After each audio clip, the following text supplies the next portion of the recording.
Ձեզ կոչում են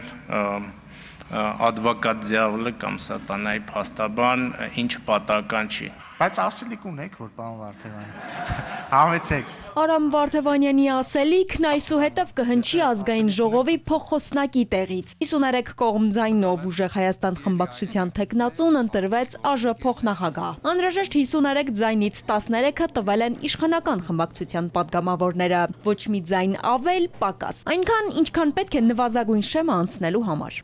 Համարեք ես HR-ն եմ, հիմա դուք եկել եք ինտերվյուի, հստակ աշխատանքի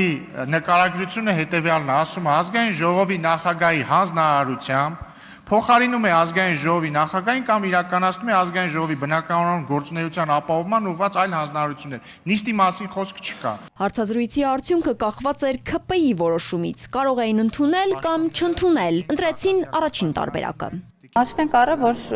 այո, այնքան որքան բավարար է, որտեղ իրենք իրենց մեր թեկնածուներին կողմ ձայն չեն տվել, թեև նշեցի, որ առավել քան արժանի էին մեր թեկնածուները, ամեն դեպքում որոշում ունենք խմբակցության, որպեսզի բավարար ձայներ կտրամադրենք։ Այո, չենք տապալում ընտրությունը, թեև համաձայն չեմ այն կարծիքին, որ դա մեր պարտավորությունն է, մենք կարող ենք չընտրել, երկրորդ անգամ թեկնածու կառաջադրեին, երրորդ անգամ կառաջադրեին, կանցնենք հարցերի օրակարգի հաջորդ օրակարգին եւ որևէ բան տեղի չէր ունենա ազգային ժողովում։ Շնորհակալ եմ, սիրելի հայրենակիցներ, հարգելի գործընկերներ, Աստված պահապան մեր հրաշք Հայաստանի Հանրապետությանը եւ մենք ուժեղ Հայաստան վստահաբար ունենալու ենք։ ԱԺ-ում հաջորդ հարցը մշտական հանձնաժողովների ձևավորումն է։ ՔՊ-ն առաջարկում է պահպանել 12 հանձնաժողովների կառուցվածքը, հանձնաժողովների նախագահներին բաշխելով ըստ համամասնության։ Ընդդիմադիր Ուժեղ Հայաստանը սակայն կարծում է, որ 12 հանձնաժողովը չափից շատ է եւ ավելորդ ծանրաբեռնվածություն պետբյուջեի համար։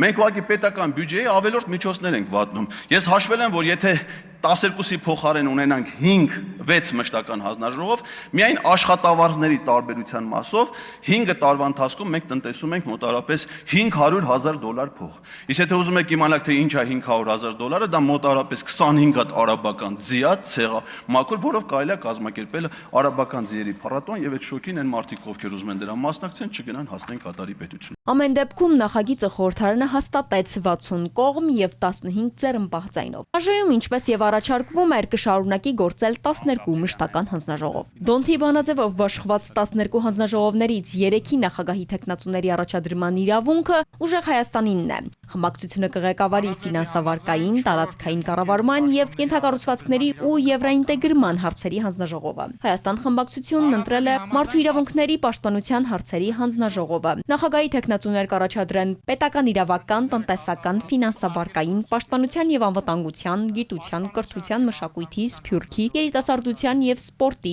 առողջապահության, աշխատանքի եւ սոցիալական հարցերի, տարածքային կառավարման եւ ենթակառուցվածքների հարցերի հանձնաժողովների համար։ Քաղաքացիական պայմանագիրի խմբակցությունն ազգային ժողովի պաշտպանության եւ անվտանգության հարցերի մշտական հանձնաժողովի նախագահի պաշտոնում առաջադրեց Վիլեն Գաբրիելյանի թեկնածությունը։ Գաբրիելյանը ծնվել է 1983 թվականին Խորհրդային Ադրբեջանի մայրաքաղաք Բաքվում։